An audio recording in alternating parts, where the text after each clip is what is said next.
छाके हो मन पगलावता, हमर भीतर से फीलिंग जगावता, हमर भीतर से फीलिंग जगावता, छुके छाके हो मन पगलावता, हमर भीतर से फीलिंग जगावता। निरदई बाबलमुआ करे न सबर रे सखी, रोज उठाई के सुते लावे चादर रे सखी, निरदई बाबलमुआ करे न सबर रे सखी, रोज उठाई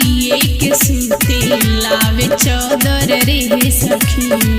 कोई सारा हो के बुलावता, छुके छाके हो मन पगलावता, हमर भीतर से फीलिंग जगावता, छुके छाके हो मन पगलावता, हमर भीतर से फीलिंग जगावता।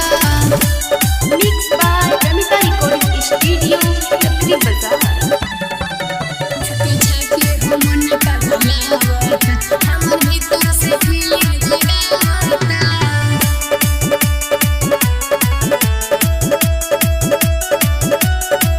गलिया पर मोर निशाना देख देले बहावे हो, मन भर मोर बलमुआ चुमा ले बहावे हो, गलिया पर उ निशाना देख देले बहावे हो,